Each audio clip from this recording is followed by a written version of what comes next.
Alrighty, so now that we've got our blocky characters animated, let's go ahead and animate the cat character. I think I'll start off by ending the isolation, and I'm going to select, see, these guys here, and I'm going to freeze them.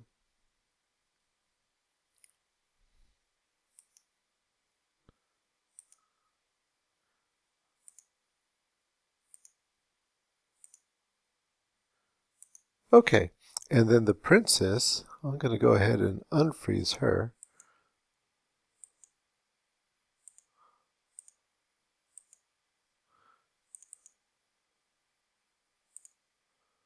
Okay, so she should be all the way unfrozen then.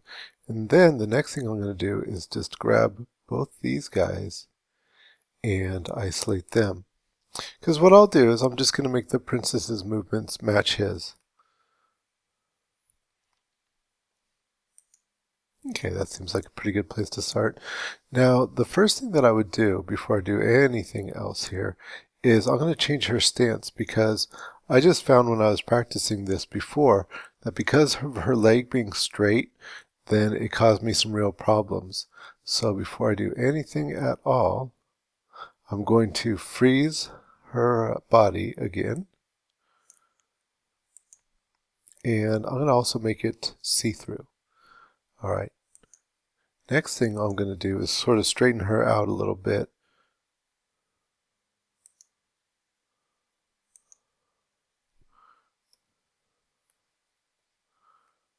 Okay, so there we are at the front. That's probably a good place. So, here's the pelvis. Just straighten that out. Take off my angle snaps there. And straighten this out.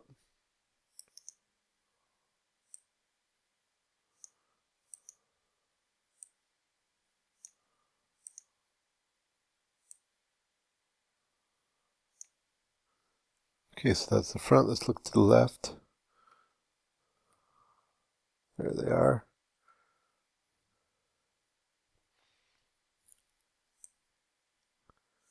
Okay, so she looks perfectly good then, and her legs are bent a little bit forward. That's really important. I might even bring her pelvis down just a little bit, just to exaggerate that bend. Since she's going to be dancing, that's okay anyways. Alright, and I did not have my auto key on or anything like that, so she's all good. And so now the next thing, since I've got her pelvis here selected, I can go in here and I'm going to give it an absolute layer. So there it is. And I'm going to go ahead and click this on so I can start to animate her. Alright, and I want to be able to see my song. And so I want to go to my graph editors and open up the dope sheet. And yours should probably already be hooked to the top. If not, you could go ahead and put it on the top, or maybe you're using yours on the other screen. But in any case, mine opens kind of funny. It's really high. If you look at those numbers, are really, really super high. So I'm just going to drag this to the middle. I can see where my cursor is. That's the 0 spot. And I'm just going to roll my mouse wheel, and you can see that stretching out. Once again, just rolling, not pushing. Just rolling. Okay, so now I'm more or less in my animation area here, and I'm going to open this up a little bit more. See, I can pull that down. Oh, and there's my waveform. That's exactly what I'm looking for. I'll roll that up just a little bit, and I only need to see one of these since they seem to be identical. And that gives me as much real estate on the screen as possible. Okay, so now that I've got my animation layer happening, and I've got my auto key turned on, and I think what we can do, and we've got this right over here, is I think I'll focus in a little bit more on here. So just zooming in here, and about 400 or so. That's good.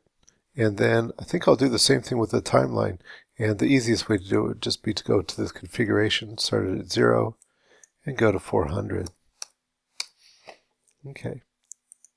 And, you know, once again, I'm just doing this to show you, you're doing your own thing, and so you have to use your own common sense about it.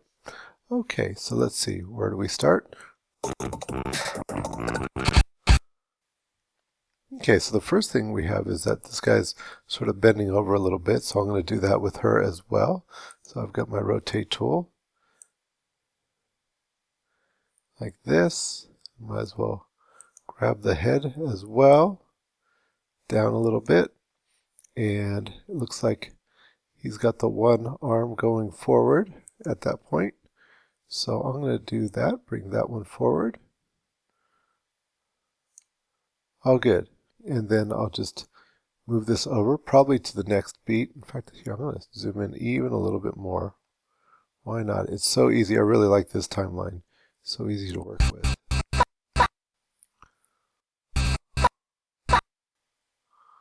Okay, and so right there at that first beat, we can see that she is going up a little bit.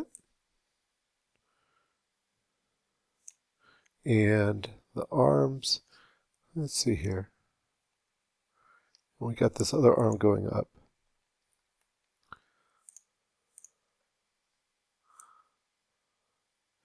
But you know what? The easiest thing to do would be to go all the way until this arm is all the way up. Right about there. So actually I'm going to take this one frame that I was starting to make and just pull it on over a little bit and then get that arm all the way up. But here, I've got this arm about halfway. Watch this. So I've got this arm about halfway up here. Maybe a little bit less. And at this point, since she's going to have to move a little bit more natural than he does, I'm going to go ahead and select this other arm and then bring them both up. Now, I've got this halfway up first, and that's so that when I do bring that up, see how that forearm's curling, but it's so that it's not curling too much. Okay, so that's probably good. Probably even move the hand a little bit. Okay.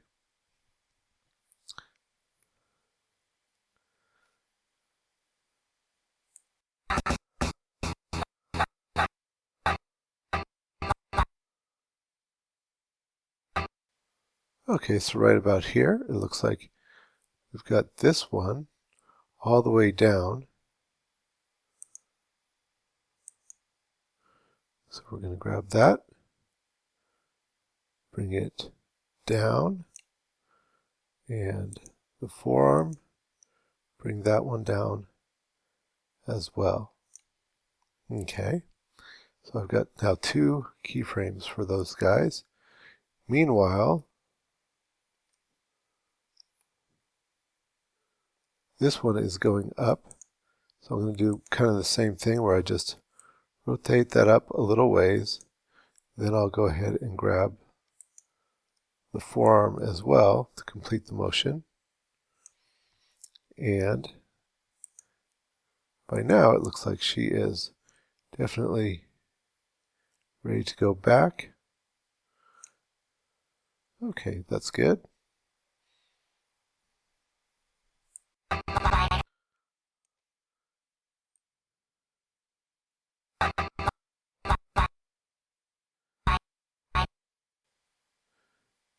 Okay, and so basically all I'm going to do is just keep matching the motion of that guy.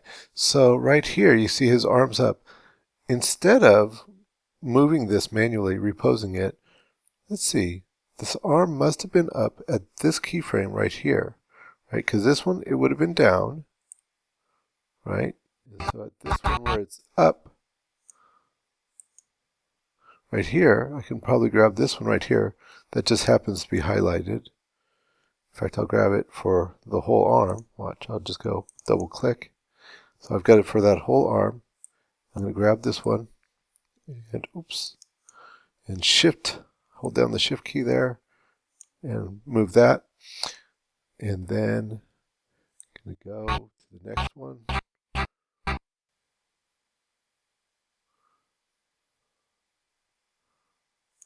Let's go ahead and do this arm too. Okay, so this one's now down. So we'll get this arm and We must have one where it is down, right? So it must be this one here, that whole arm. So I'm going to hold down the Shift key and bring that over.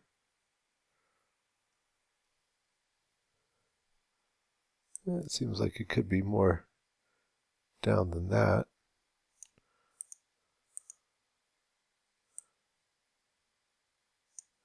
Okay, that's pretty good. And so we're just going to do that a couple times, and then I'm going to do as much shift copying as I can, and I'll pause the video while I do that. But it's basically, I'm just going to keep following his routine. So I'll be back with you in a few minutes.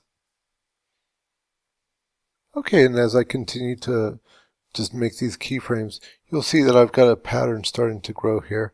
And so I'm just taking these two, so one is an up and one is a down keyframe right here, holding my Shift key, copying it over, and then I'll move this over here until it goes up again.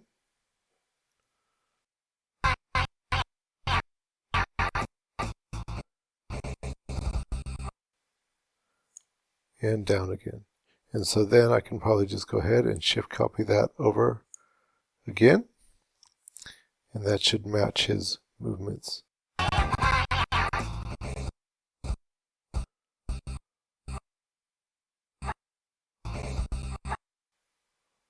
Okay, and as I keep going along, as he gets up again, I'm going to just make her go up again.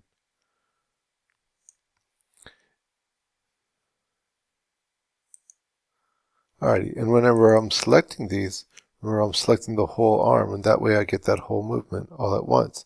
And then I'll go ahead and I'll just do the other side.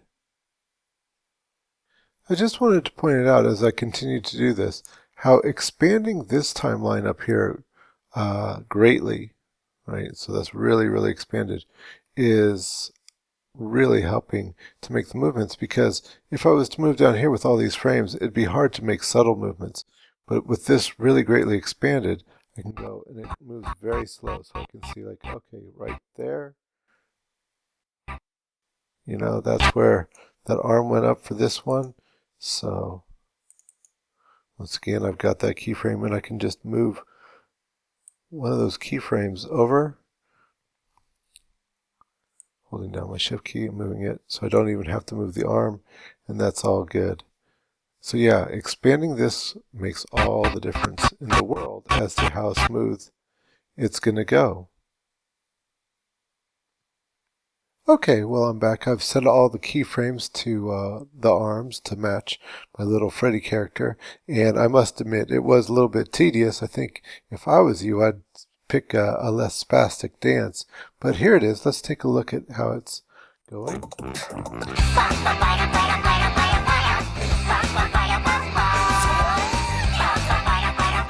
Not bad. And what I did, in addition to working the arms, I did give a little bit of movement in the hips and as well as the chest, and just match the head to Freddy's head. So actually, you know what I'd really like to do is end the isolation, and let's get into P for perspective here, see what it's starting to look like. Finally, we'll go ahead and select the princess's head here, open it up. Okay, I'm going to double click on everything and turn the eyes all off. Turn these ones back on so we can actually see her. And make this Alt X off. And so let's see what we've got so far. Alright, turn my auto key off. That's always dangerous.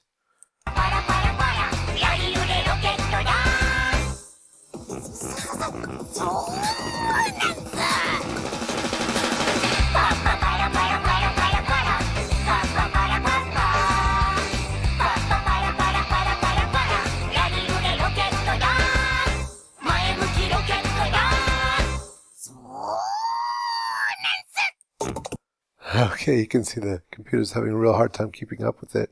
So I think that's all right. And so the next thing I'm going to do is I'm going to get the cameras and the lights moving. And that'll add a lot more excitement and a lot more drama to it. And so finally I will save. It's a really good idea to save every major step along the way. So I'm just going to go save and. Last time I saved it as scene animation. Let me find my way back to my H drive here. So this is my version of the student folders. Yours is going to look a little differently. But I had dancing animation. Well, how about I'll do replace that scene with character.